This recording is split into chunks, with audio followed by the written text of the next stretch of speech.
أعوذ بالله من الشيطان الرجيم. بسم الله الرحمن الرحيم. إن الحمد لله نحمده ونستعينه ونستغفره ونؤمن به ونتوكل عليه ونعوذ بالله من شرور أنفسنا ومن سيئات أعمالنا. من يهده الله فلا مضل له ومن يضلل فلا هادي له، وأشهد أن لا إله إلا الله وأشهد أن محمدًا عبده ورسوله. أما بعد، فإن خير الحديث كتاب الله، وخير الهدي هدي محمد صلى الله عليه وسلم، وشر الأمور محدثاتها، وكل محدثة بدعة، وكل بدعة ضلالة، وكل ضلالة في النار. قال الله تعالى: يا أيها الذين آمنوا اتقوا الله حق تقاته ولا تموتن إلا وأنتم مسلمون. يا أيها الناس اتقوا ربكم الذي خلقكم من نفس واحدة وخلق منها زوجها وبث منهما رجالا كثيرا ونساء، واتقوا الله الذي تساءلون به والأرحام، إن الله كان عليكم رقيبا.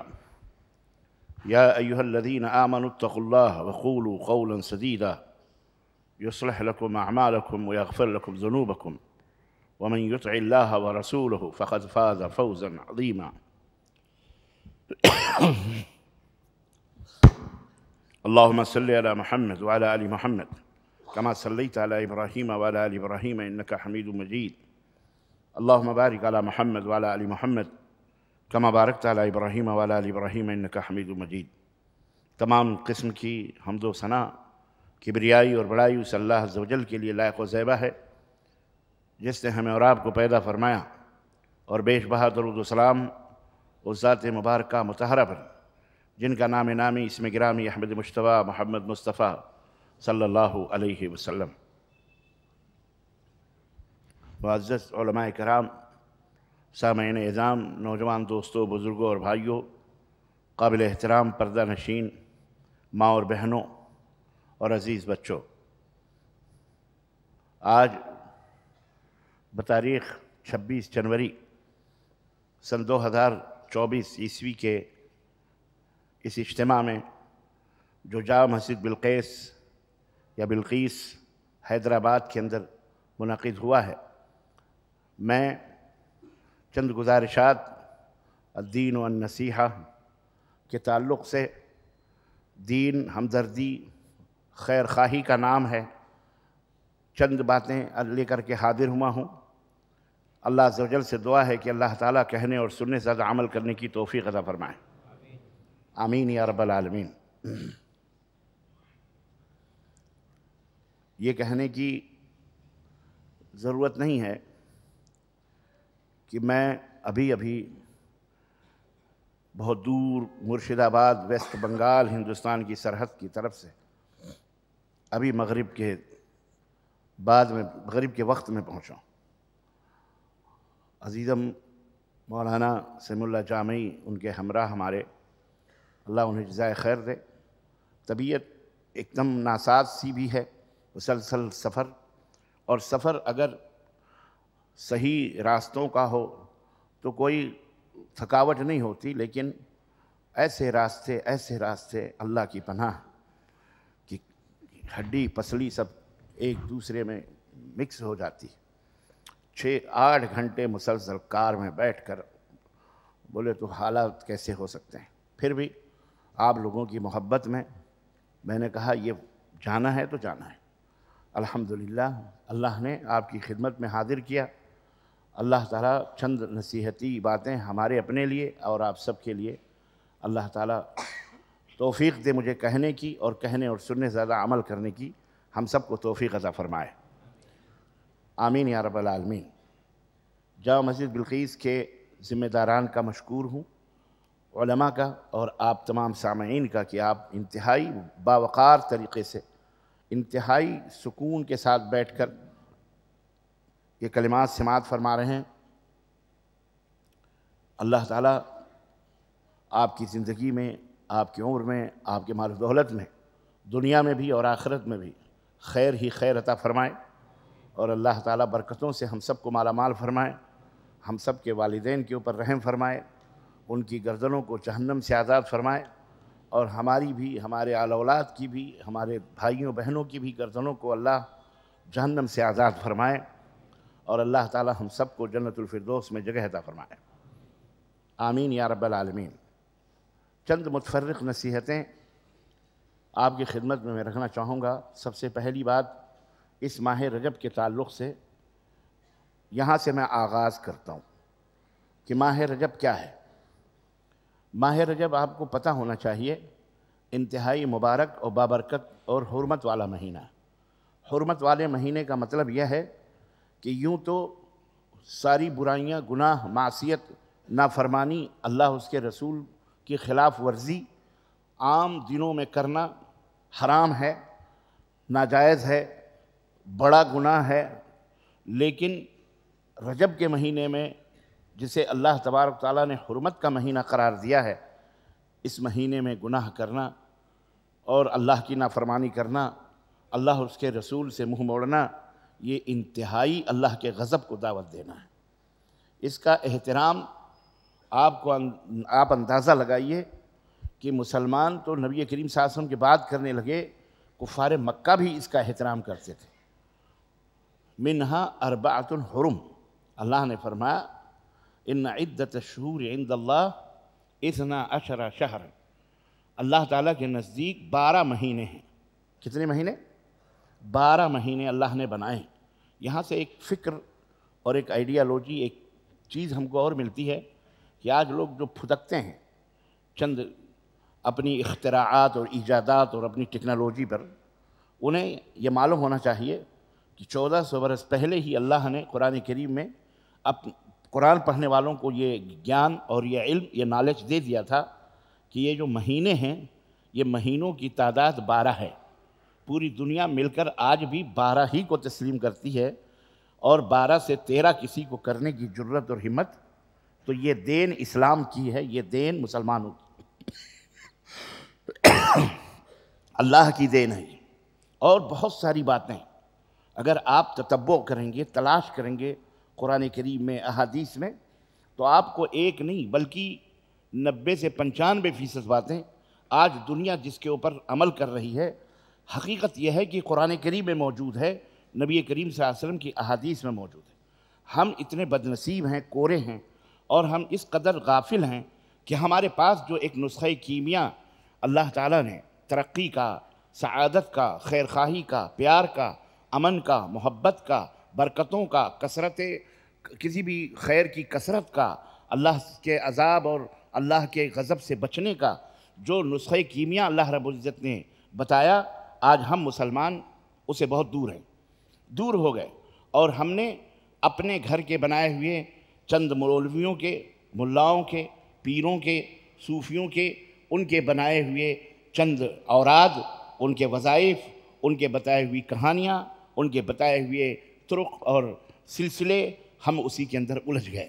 عزیزان محترم، یہ بڑی ہی تکلیف دہ بات ہے۔ اسلام کے ساتھ اتنا دوغلاپن نہ یہودیوں نے کیا، نہ نصرانیوں نے کیا، نہ ہم جس ملک کے بھارت میں رہتے ہیں انہوں نے کیا۔ ان بیچاروں کو تو پتہ ہی نہیں کہ اسلام کیا ہے۔ ہم نے، ہمارے اپنے کلمہ پڑھنے والوں نے جو اس کے ساتھ کیا۔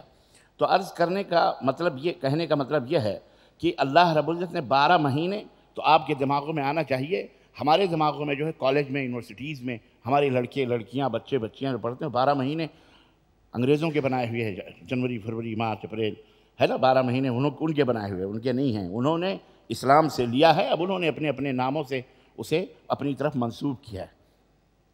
اس کے اندر 4 مہینے، 3 مہینے مسلسل کنٹینیو ہیں، شوال، ذی-قعدہ، ذی الحجہ اور محرم، یہ 3 مہینے حرمت کے مسلسل کنٹینیو ہیں، اور 1 مہینہ رجب کا ہے۔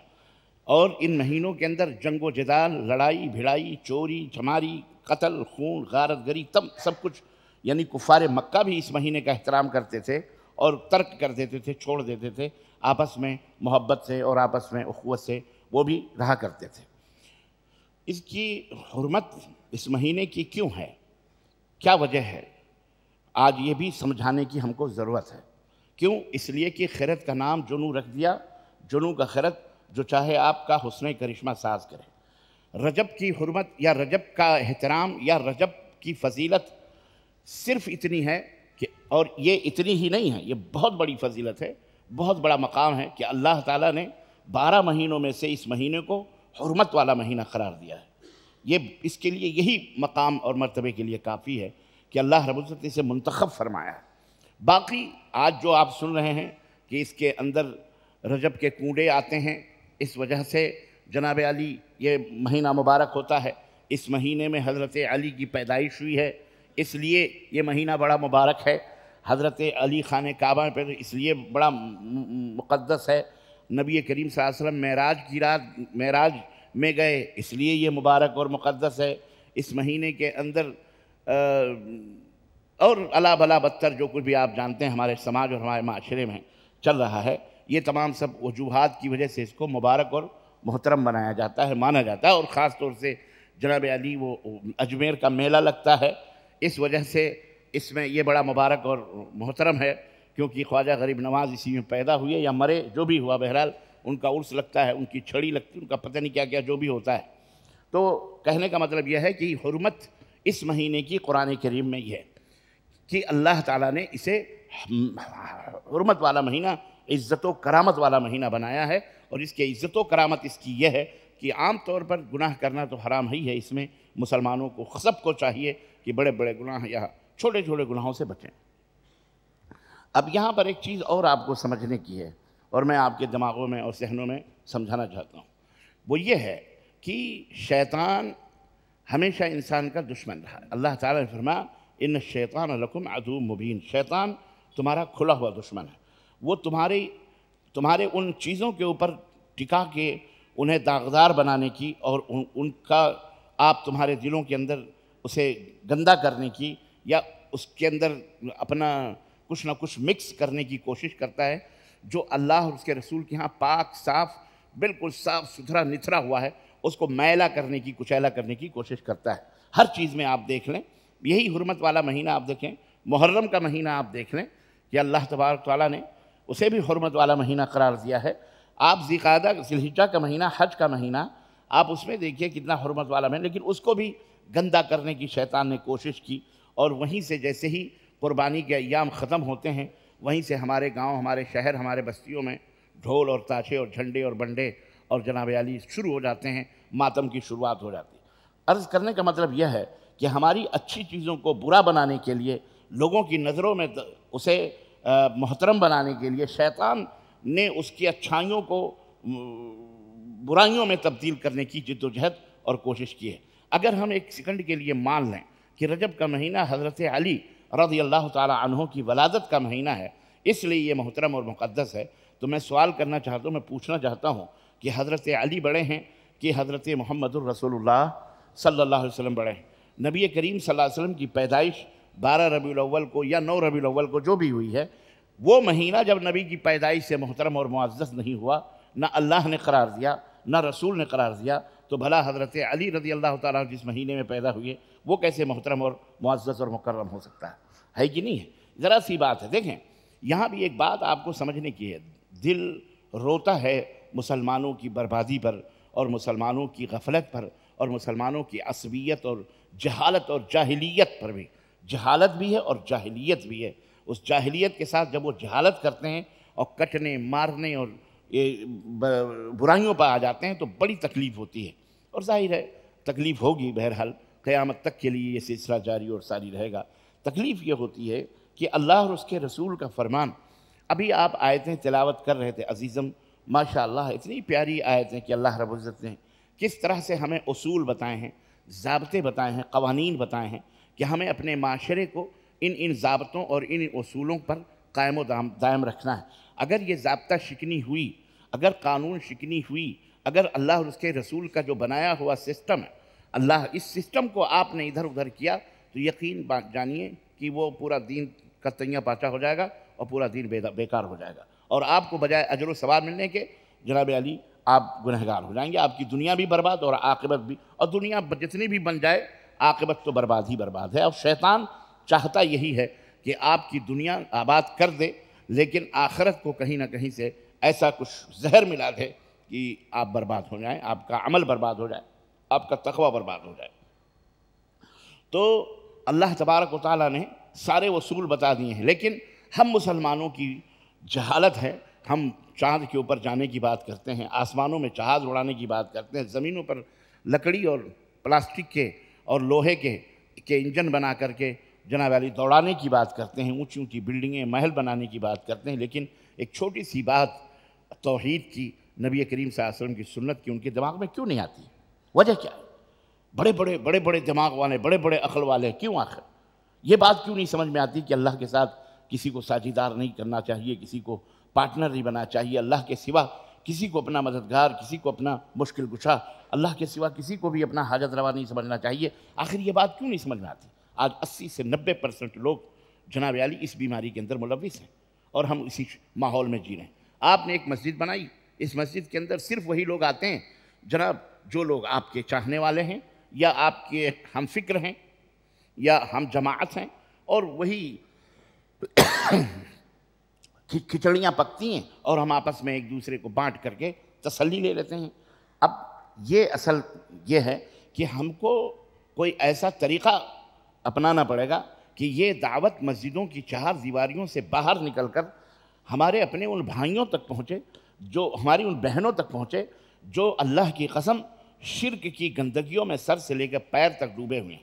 رجب کے مہینے آتے ہی کیا کیا نہیں شرارتیں اس مہینے کے اندر ہوتی ہیں۔ سب سے پہلی شرارت جو ہے یہ عرس اور میلے اور ٹھیلے کی، کیا کیا قوالیاں اور غزلیں اور بڑے بڑے جوک، آپ کو جانتے ہی ہیں، آپ جائیے دیکھیے، اللہ نہ کرے کبھی دیکھو، لیکن اس لیے تاکہ آپ کو علم ہو کہ کیا کیا نہیں ہوتا ہے۔ خواجہ کا میلہ آیا، چلو کریں گے، خواجہ کا ہندوستان، نام لینا بھی جرم ہے اب تو نام لیں تو چل ہوتی ہے، یہ عجیب و غریب یہ بھی مسئلہ ہے، اور یہ جرم کی سب سے بڑی دلیل ہے مجرم ہونے کی، کہ نام لو تو اس کو چڑ ہوتی ہے۔ بھئی ہم کو 1000 دفعہ اہل حدیث عبداللہ عبدالرحمن کہتے رہو، ہم کو کوئی تکلیف نہیں، لیکن آپ کو کیوں تکلیف ہوتی ہے؟ اس کا مطلب یہ ہے کہ آپ کے دل میں چور ہے، جب ہم کہتے ہیں تو آپ کو تکلیف ہوتی ہے۔ تو یہ جو ہے یہ کیا ہے؟ آپ نے کیا سمجھا ہوا ہے اسلام کو؟ آپ نے چلغوزہ سمجھا ہوا ہے، چیگم سمجھا ہوا ہے، جیسے چاہو کھینچ تان کے اپنے مرضی کے مطابق جدھر چاہو کر دو؟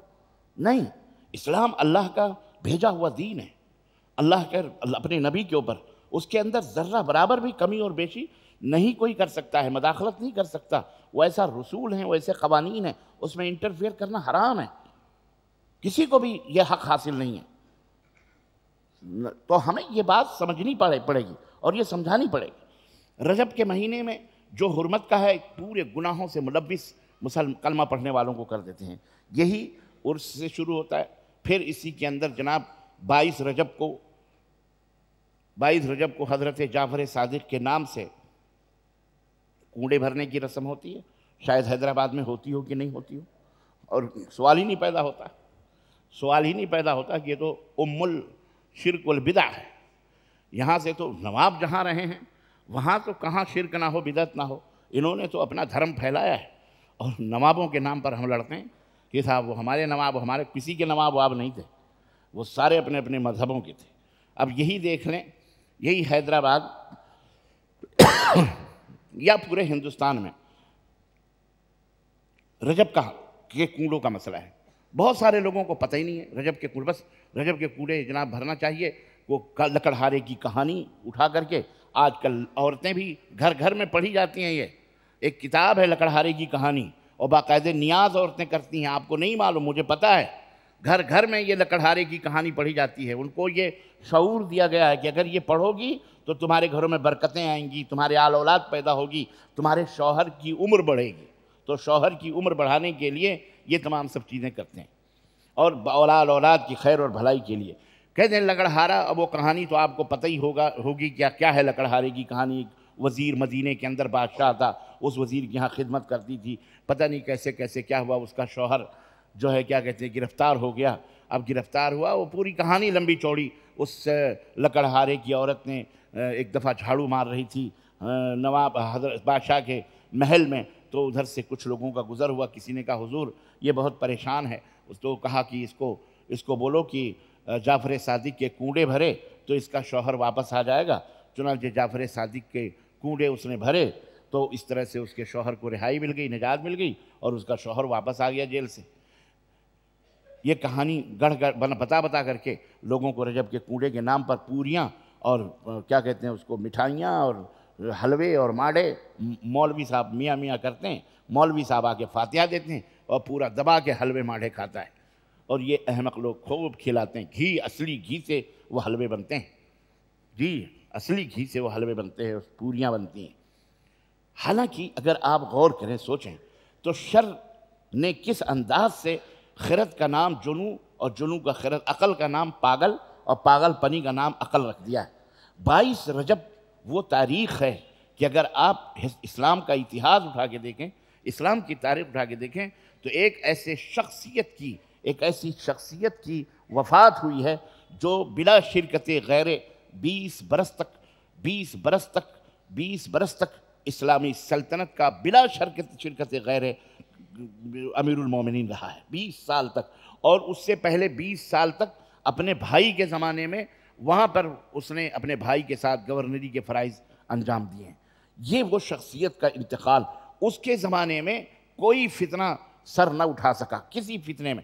جو فتنہ سیدنا عثمان غنی رضی اللہ تعالیٰ عنہ کے زمانے میں اٹھا اور ان کی شہادت تک پہنچا اور ان کو قتل کر دیا گیا، اور اس کے بعد حضرت علی کو شہید کیا گیا، حضرت علی کو شہید کیا گیا، جنگ صفین ہوئی اور جنگ جمل ہوئی، یہ تمام سب فتنے جو پیدا ہوئے، جب اس شخصیت کا دور آیا تو اس شخصیت نے اپنے زور بازو سے اور اپنے حکمت عملی سے مسلمانوں کے جان، اس کی عزت اور آبرو کی حفاظت کرتے ہوئے اسلام کی تعلیمات کو دنیا میں پھیلایا بھی، اور اسلام کے قافلے کو آگے بڑھانے میں بھرپور جد و جہد کی، اور منزلوں پہ منزلیں طے کرتے ہوئے اسلامی سلطنت کو وسعت کی۔ آپ کو پتہ ہے کہ 22 رجب کو جس شخصیت کی وفات ہوتی ہے وہ شخصیت کوئی معمولی شخصیت نہیں، کاتب وحی حضرت امیر معاویہ رضی اللہ تعالیٰ عنہ کی شخصیت تھی، جن کی وفات کی خوشی میں، جن کے مرنے کی خوشی میں ان کے دشمن کیا کرتے ہیں، حلوے اور پوریاں بنا کر اس کڑواہٹ کو میٹھے سے پھیکا کرنے کی، کم کرنے کی کوشش کرتے ہیں۔ یہ ہے رجب کے کنڈے کی کہانی، اور یہ ہے رجب کے کنڈے کی حقیقت۔ کاش ہمارے مسلمانوں کے ذہن میں، ہمارے مسلمانوں کی سمجھ میں یہ حقیقتیں آتی کہ شیطان نے کس طرح سے الٹ پلٹ کر کے ہمیں گمراہ کرنے کی کوشش کی ہے۔ بہرحال عزیزان محترم، عرض کرنے کا مطلب یہ ہے کہ ہم کو اس حقیقت کو سمجھنا پڑے گا کہ ہمیں سب سے پہلے خود بھی اسلام کے پیغام کو سمجھنا ہے، اسلام کی دعوت اور اس کی حقیقت کو سمجھنا ہے، قرآن کریم کو سمجھنا ہے، اور پھر ہماری ذمہ داری یہ ہوتی ہے کہ ہم اسے لوگوں تک پہنچائیں۔ صرف مسجدوں کی اپنی مسجدوں، اپنے خول میں بیٹھ کر صرف اپنی باتیں کر لینے سے کام نہیں ہوگا، بلکہ یہ سڑکوں کے اوپر بھی، روڈوں کے اوپر بھی، لوگوں کے اندر بھی یہ دعوت عام ہونی چاہیے۔ ہمارے قافلے تو غیر مسلموں تک پہنچنے چاہیے، دعات اور مبلغین کے وفود اور ان کے قافلے تو غیر مسلموں کے دروازوں پہ دستک دینے کے لیے تھے، لیکن آج ہم اپنے ہی پیروں کے اندر اپنے ہی اصلاح اور اپنی ہی بربادی کو صحیح کرنے کی فکر میں لگے ہوئے ہیں۔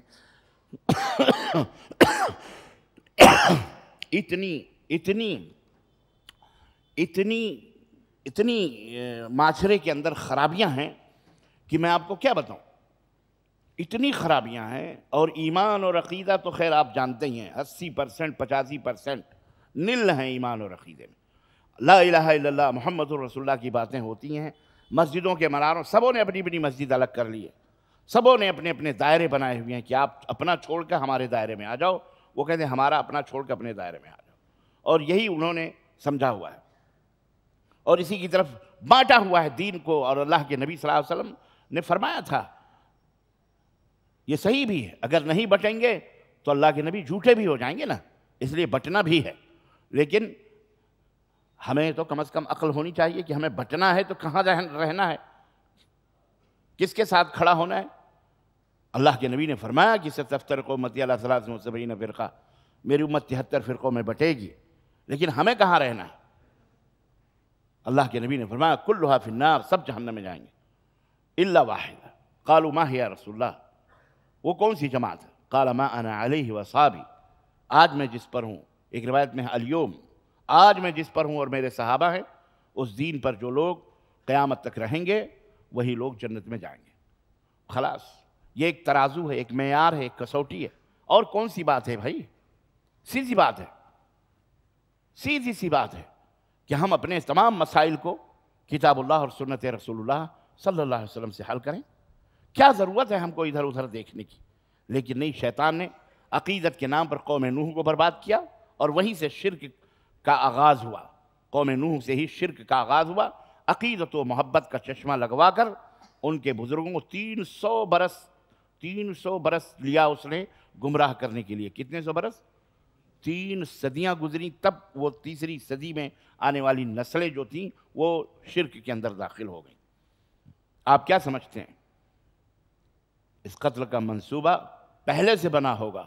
منصوبے شیطان اور کفر بہت پہلے سے بناتے ہیں، اور ہم غفلت میں پڑے ہوئے ہیں۔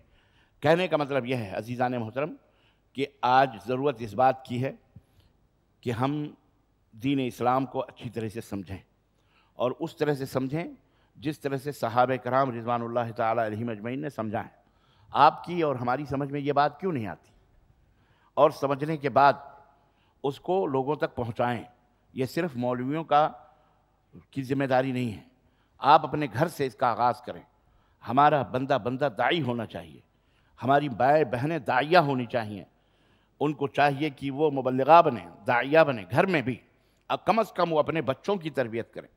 آج گھر کے اندر شیطان داخل ہوا، اور ایمان و عقیدے سے لے کر رسم و رواج کے جو استغفر اللہ جو بدکاریاں ہیں، اعوذ باللہ استغفر اللہ، واللہ مسلمان تباہی اور ہلاکت کی طرف جا رہا ہے۔ آپ رو رہے ہیں، یہ ہو رہا ہے، وہ ہو رہا ہے، فلاں ہو رہا ہے۔ آپ کا اسلام، آپ نے اسلام کو چینج کر دیا، اسلام کو بدل دیا۔ آپ نام کے چینجنگ اور تبدیلی کے پیچھے پڑے ہوئے ہو۔ یہ تبدیل ہو رہا ہے، وہ تبدیل ہو رہا ہے۔ آپ نے اسلام کو تبدیل کیا، اس پہ کون روئے گا؟ اس کا کون ماتم کرے گا؟ اس لیے ضرورت اس بات کی ہے کہ آپ پلٹو قرآن کی طرف، اور پلٹو رسول اللہ صلی اللہ علیہ وسلم کے فرمان کی طرف، اور اپنے آل اولاد کی تربیت کرو قرآن و سنت کے اوپر، اور ان کو سمجھاؤ، اور اپنے معاشرے کو ایمان اور عقیدے سے لے کر عمل اور اخلاق تک کے اندر جو رذالت ہے، جو گندگی ہے، جو کثافت ہے، جو میل اور کچیل ہے، اسے قرآن و سنت سے صاف کرنے کی کوشش کرو۔ اپنے شادی بیاہ کے رسم و رواج کو بڑا کتاب اللہ سنت رسول اللہ ہم کہتے ہیں اپنے آپ کو، اہل الحدیث کہتے ہیں۔ ہم نے اہل الحدیث کی شادیوں میں شرکت کی ہے۔ تف ہے، افسوس ہوتا ہے کہ یہ مسلمان ہیں، غیر تو غیر، خود اپنے آپ کو اہل الحدیث کہنے والے 50 قسم کی مٹھائیاں، 50 قسم کے میٹھے اور جہیز اور کیا کیا تو خرافات نہیں کر رہے ہیں آپ؟ یہ سماج اور معاشرہ اس طرح سے سدھرے گا؟ ارے کم از کم ایمان اور عقیدہ سدھار لیے تو کم از کم اپنے اعمال اور اخلاق بھی تو سدھارو۔ یہ کون سی دانشوری ہے، یہ کون سی دانش مندی ہے کہ لڑکی بھی بندہ دے، اور لڑکی کے لیے، اس کے لیے جوتے سے چپل سے لے کر چمچے، ہنڈیاں، پتیلیاں، یہ تمام سب چیزیں لڑکی والا لے جا کر کے، پلنگ تک، ٹاول تک، لنگی اور بنیان تک لڑکی کا باپ دیتا ہے۔ ڈوب مرو چلو بھر پانی میں، اللہ کی قسم تمہیں جینے کا حق نہیں ہے، ڈوب مرو، حرام ہے تمہارے لیے یہ تمام سب چیزیں، یہ حرام ہے تمہارے لیے۔ بڑا تقوی اور طہارت کی بات کرتے ہو۔ میں بریلی گیا ہوا تھا، وہاں مجھے لوگوں نے بتایا کہ شیخ یہاں تو باقاعدے جامعہ اسلامیہ مدینہ منورہ کے مدنی حضرات بھی باقاعدے ٹرک میں ان کے جہیز لد کر کے گئے، اور 8-8 10-10 لاکھ کا سابقہ ڈیمانڈ ہوا ہے۔ اور حد تو یہ ہو گئی ضلالت کی کہ آج کل شادی بیاہ میں 15 لاکھ 20 لاکھ تو میں سمجھتا ہوں یہ تو معمولی ہوں گی، خاص طور سے حیدرآباد کے لیے۔ اسی پیسے سے مہر بھی دیتے ہیں جو لڑکی دیتی ہے، اور اسی پیسے سے دعوت ولیمہ بھی یہ مردودے کرتے ہیں۔ اللہ تعالیٰ انہیں ہدایت عطا فرمائے۔ بولو آمین۔ کیوں؟ میں نے بد دعا نہیں کری ہے، میں نے کہی ہے ہدایت دے اللہ تعالیٰ۔ اپنے شادیوں کو پاک صاف کرو، اپنے شادیوں کو اللہ اس کے رسول کے فرمان کے مطابق بناؤ۔ رسول اللہ صلی اللہ علیہ وسلم نے جیسے اپنی بیٹیوں کی شادیاں کی اس طرح سے کرو، ایسے لڑکے ڈھونڈو، ایسی لڑکیاں ڈھونڈو۔ حرام ہے لڑکی والے کو لڑکی والا ایک پائی بھی اس کے لیے خرچ نہیں ہے. اس کی اپنی بیٹی 18-20 سال کی 17 سال کی جو بھی ہے اس نے پال پوس کر تمہاری غلامی تمہاری خدمت کے لیے دے دیا. یہی کیا کم نہیں ہے؟ اس کے اوپر مستزاد تم اس کے اوپر جہیز کا ڈیمانڈ کرتے ہو, لسٹ مانگتے ہو. کھانے کتنے ورائٹیز کے ہوں گے, میٹھے کتنے ورائٹیز کے ہوں گے, بریانیاں کیسے ہوں گے, تمہاری بریانیوں میں کیڑے پڑیں. یہ اہل حدیثوں کی میں بات بتا رہا ہوں. ڈوب مرو اہل حدیثوں, ڈوب مرو. اپنے معاشرے کو سنبھالو, نمونہ بنو, اسوہ بنو, ماڈل بنو معاشرے کے لیے, سماج کے لیے. زنا پھیل رہا ہے. ہماری بیٹیاں کالج یونیورسٹی میں جاتی ہیں, ہم سوچتے ہیں پڑھنے جا رہی ہے, جا کے ریسٹوران اور ہوٹلوں میں کہاں کہاں جا کر کے مستیاں کرتی ہے, ہمیں پتہ نہیں چلتا. غیر مسلمین ٹاک میں لگے ہوئے ہیں, شیاطین دیکھ رہے ہیں کہاں جا رہی ہے, وہاں سے بہکا کر پھسلا کر اٹھا کر زناکاری کے اڈے پہ لے جا کے وہ جا کے کہیں خودکشی کرتی ہے, کہیں جا کر کے اس کو مار کر کے کسی دریا یا کسی کونے میں پھینک دیا جاتا ہے. کچھ دنوں پہلے ایک فوٹو وائرل ہوئی تھی, وہ ایک عورت کے اوپر بڑی کہانیاں, بڑے ہم جا رہے ہیں خودکشی کرنے. ارے ایسے عورت کا تو مر جانا ہی بہتر ہے, اور ایسے ماں باپ کا بھی مر جانا بہتر ہے جنہوں نے اپنی اولاد کے لیے اتنی بھی کوشش نہیں کی. میں نے تو ایسی مسلمانوں کی شادیاں دیکھی ہیں, اللہ کی قسم رونگٹے کھڑے ہو گئے. ایک شادی میں میں گیا, دولہا آیا, اتفاق سے رشتے کی شادی تھی, اب وہ سارے بدعتی مشرک مسلمان ہیں, مسجد میں نکاح کروا کے آیا, اتنے بڑے گجرے اور مالے پہن کر, اور جیسے ہی شادی خانے کے دروازے پہنچا 2-3 بکرے کی منڈیاں اس کے اوپر نکالی گئیں. بکرے کی منڈی ذبح کی ہوئی نکال کر کے اس کے اوپر نظر چڑھانے. میں کہا بھائی کافر ہو تم لوگ, مشرک ہو. توبہ لے لیا میں نے ریمانڈ میں. ارے نہیں ہٹا, یہ سب غلط ہو رہا ہے. ہم نے کہا اب غلط ہو رہا ہے, بے شرم کر, تو اپنے آپ کو مسلمان کہتے ہو تم. اور ایسے نہ جانے مولانا بدعتیں ایسی کیسی یہ ہمارے اہل حدیثوں میں ہیں, اور ہماری عورتوں یہ بتاتے نہیں ہیں. جب میں نے آ کر کے اپنے ماحول میں اپنے دوستوں سے بتایا, ہاں یہ ہوتا ہے, میں نے کہا پہلے کیوں نہیں بتایا مجھے؟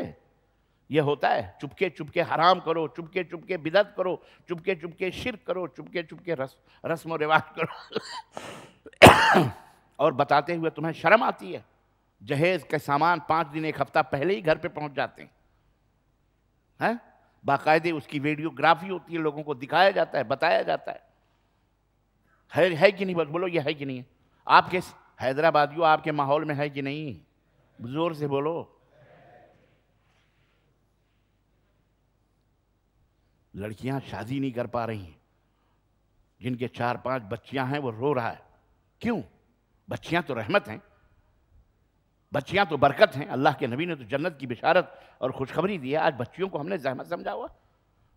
آج جو یہ کہا جاتا ہے کہ موبائلوں کی وجہ سے بچیاں خراب ہیں, میں کہتا ہوں ممکن ہے, یہ بھی ایک کارن, یہ بھی ایک سبب ہو سکتا ہے. لیکن میری نظر میں سب سے بڑی وجہ مسلمانوں کے لڑکیوں کے غیر مسلموں میں شادیوں کے جو رجحان بڑھ رہے ہیں. حیدرآباد کے پولیس اسٹیشن میں جائیے اور باقاعدے مولانا 15 دن 1 مہینے کے اعلانات ٹنگتے ہیں کہ یہ لڑکیاں کورٹ میں شادی کرنے والی ہیں غیر مسلموں سے, جسے اعتراض ہو وہ آ کر کے اعتراض کرے. اور ہمارے آنکھوں کا دیدوں کا پانی مر گیا, ہمیں کوئی نہیں جاتا ہے ڈھونڈنے, بھاگ جاتی ہے وہ. کیوں؟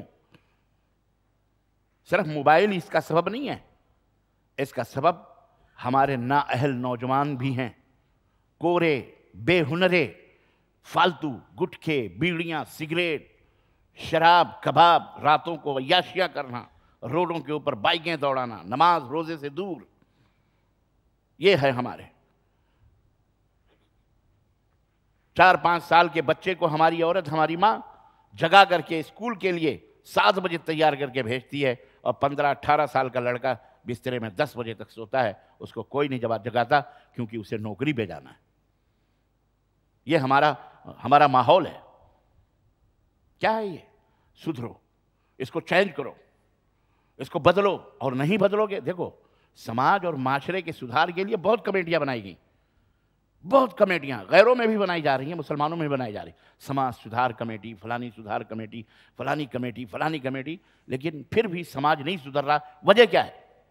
اس کے 2 بڑے بنیادی اسباب ہیں. ایک تو وجہ یہ ہے کہ ہم یہ چاہتے ہیں ہم جس سے بات کر رہے ہیں وہ سدھرے, ہم جیسے ہیں ویسے رہیں. ہم تقریر کر رہے ہیں آپ سدھرو میں نہ سدھروں، بات سمجھ میں آ رہی ہے؟ ہر ایک یہ چاہتا ہے کہ سننے والا سدھرے، لیکن وہ بذات خود نہ سدھرے۔ یہ وجہ ہے، ایک سبب تو یہ ہے کہ ہم دوسروں کو سدھارنے کی بات کرتے ہیں، اپنے سدھرنے کی بات نہیں کرتے۔ حالانکہ اگر ہر آدمی یہ فیصلہ کر لے کہ مجھے سدھرنا ہے، مجھے قرآن و سنت کے مطابق شادی کرنی ہے، مجھے اللہ اس کے رسول کے مطابق اپنی زندگی گزارنی ہے، مجھے دیگر حرام اور علائش اور گندگیوں سے دور رہنا ہے، اگر وہ خود عزم کر لے، ارادہ کر لے پختہ، تو انشاءاللہ دھیرے دھیرے 1 سے 2، 2 سے 4 پورا معاشرہ پاک صاف ہو سکتا ہے۔ تو ایک وجہ سدھار کی تو یہ نہ سدھرنے کی یہ ہے کہ ہر آدمی یہ سوچتا ہے وہ سدھرے، ہم جیسے ہیں ویسے ہی رہیں۔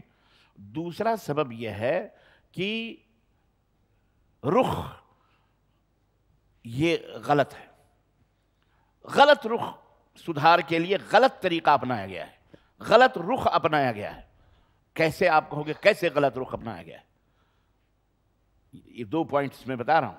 غلط رخ اپنایا گیا ہے، سمت کو صحیح کرو، رخ کو صحیح کرو۔ اگر آپ کو حیدرآباد سے بنگلور جانا ہے تو آپ کو بنگلور ہائی وے پکڑ کر جب آپ اپنا رخ پکڑیں گے تو آپ بنگلور جائیں گے۔ اگر آپ کو حیدرآباد سے وقار آباد جانا ہے تو اس کا ہائی وے پکڑنا پڑے گا، ایئرپورٹ جانا ہے تو ایئرپورٹ کا روڈ پکڑنا پڑے گا، رخ آپ کو صحیح کرنا پڑے گا۔ جب آپ کا رخ صحیح ہوگا تو آپ کی گاڑی، آپ کی جدوجہد جیسی بھی ہو، آپ کا رخ صحیح نہیں ہے لیکن آپ کی گاڑی ماشاءاللہ تبارک اللہ انتہائی بہتر ہے، ٹوپی۔ اب گاڑی میں نے ایک مثال دی، آپ کو جانا ہے بنگلور اور آپ جا رہے ایئرپورٹ روڈ پہ مثال کے طور پر، تو آپ کا رخ صحیح ہے یا غلط ہے؟ جب کوئی بولتا ہے کہ نہیں یہ روڈ تمہیں بنگلور نہیں پہنچا سکتا ہے، آپ کو بنگلور جانا ہے تو آپ کو بنگلور کا رخ اختیار کرنا پڑے گا، یہ تو ایئرپورٹ جا رہا ہے۔ لیکن آپ کہہ رہے ہو میری گاڑی بڑی خوبصورت ہے، یہ دیکھو بہترین گاڑی میں نے نئی شو روم سے نکالی، فلاں چمکدار، فلاں سب صحیح ہے، لیکن چونکہ رخ صحیح نہیں ہے اس لیے آپ کبھی بھی اپنے منزل تک پہنچ سکتے نہیں پہنچ سکتے۔ بالکل اسی طرح سے آج ہمارا معاشرہ غلط رخ کی طرف جا رہا ہے، سدھارنے والے بھی غلط رخ اختیار کیے ہوئے ہیں کہ ہمیں کیسے معاشرے کو سدھارنا ہے اور کیسے معاشرے کو صحیح کرنا ہے۔ وہ رخ ہمیں بدلنا پڑے گا۔ بڑے بڑے ٹوپیاں، بڑے بڑے رومال، بڑے بڑی داڑھیاں، بڑے بڑے جبے، بڑے بڑے قبے، بڑی بڑی تسبیحاں، بڑے بڑے مصلے، نماز کے گھٹے، اب بڑے تقوی اور طہارت اور اسلام کا رونا رونے والے، آنکھیں بند کر کر کے خوب اسلام اور مسلمانوں کی فلاح اور بہبودی کی باتیں کرنے والے معاشرے کے سدھار اور سماج کے سدھار کی بات کرتے ہیں۔ عزیزان محترم، کیا آپ سمجھتے ہیں کہ یہ معاشرہ ایک آج ہی برا ہوا ہے؟ اس سے پہلے یہ معاشرہ برا نہیں تھا۔ اس سے پہلے معاشرہ اتنا گھٹیا، اتنا برا تھا کہ اللہ کے نبی صلی اللہ علیہ وسلم جب آئے تو آپ نے کس انداز کا معاشرہ پایا آپ تصور نہیں کر سکتے، سیرت کی کتابوں میں موجود ہے۔ ذرا سی بات پر قتل ہو جاتا، خون ہو جاتا، مار ہو پڑتی، صحابہ کو کس طرح سے ستایا گیا، کس طرح سے بائیکاٹ کیا گیا، نبی کریم صلی اللہ علیہ وسلم کے پشت اطہر پر آپ کی پیٹھ مبارک کے اوپر اجھلیاں ڈالی گئیں، آپ کے قدموں کو طائف کے اندر آپ کے اوپر پتھر بازی ہوئی، کیا سے کیا نہیں ہوا۔ وہ معاشرہ، وہ سماج کیسے سدھرا؟ یہ ہے اصل چیز۔ لقد کان لکم فی رسول اللہ اسوۃ حسنہ۔ رخ صحیح کرو، رخ ہمارا محمد الرسول اللہ صلی اللہ علیہ وسلم کی طرف ہونا چاہیے۔ ہماری نماز اسی وقت صحیح ہوگی جب ہم رسول اللہ صلی اللہ علیہ وسلم کو دیکھیں گے۔ ہمارا روزہ، ہماری زکوٰۃ، ہمارا معاشرہ، ہماری بیوی، ہمارے بچے، ان کی تربیت اسی وقت صحیح ہوں گے جب اللہ کے رسول صلی اللہ علیہ وسلم کے طریقے طور کے مطابق ہم چلیں گے۔ ورنہ آپ لاکھ کوشش کر لو، آپ کا ماحول، آپ کا معاشرہ کبھی صحیح ہو سکتا نہیں ہو سکتا۔ یہ 2 چیزیں ہمارے معاشرے کی خرابی کا جو سبب ہے۔ تو آپ جلد سے جلد اپنی بیٹیوں کی، اپنی بہنوں کی نیک اور صالح لڑکا ڈھونڈ کر اس کو شادی کر دو۔ پیسے ان یکونوا فقراء یغنیہم اللہ، اگر غریب ہوں گے تو اللہ انہیں مالدار بنا دے گا، لیکن من ترضون اذا جاء احدکم من ترضون دینہ وخلقہ فزوجوہ، اگر تمہارے پاس کوئی نوجوان، کوئی آدمی بہن بیٹیوں کی شادی کے لیے آتا ہے، اس کا دین اچھا ہے، موحد ہے، بدعتی مشرک نہیں ہے، تو پھر اور اخلاق اس کے اچھے ہیں، حرام خور نہیں ہے، تو پھر اس کو اپنی بیٹی بیاہ دو، اپنی بہن بیاہ دو، ورنہ دنیا کے اندر فتنے پیدا ہوں گے۔ تو اپنے سماج معاشرے کو، بہرحال باتیں تو بہت ساری ہیں، سماج اور معاشرہ ایک بہت وسیع موضوع ہے، لیکن میں نے چند اشاریے دیے ہیں، یہ اس کی بہت ضرورت ہے۔ ایمان اور عقیدے کی اصلاح سے لے کر آپ کے اخلاق اور اعمال تک سب صحیح ہونے چاہیے۔ یہ چند باتیں بنیادی طور پر میں نے آپ کی خدمت پہ رکھی ہیں۔ ٹوٹے پھوٹے کلمات تھے، سوال و جواب بھی ہوں گے، میں سمجھتا ہوں کہ زیادہ تر میں سوال و جواب کو لوں۔ اللہ عز و جل سے دعا ہے کہ اللہ تبارک و تعالی ہمیں اور آپ کو کہنے اور سننے سے زیادہ عمل کرنے کی توفیق عطا فرمائے، اور اللہ تعالی ہمیں اپنے دین کی عزت اور تعظیم اور اس کی اور دین والوں کی عزت اور تکریم کرنے کی توفیق عطا فرمائے، اور آپس میں ایک دوسرے سے محبت کرنے اور اللہ اور اس کے رسول کے دین پر عمل کرنے والا بنائے۔ آمین یا رب العالمین۔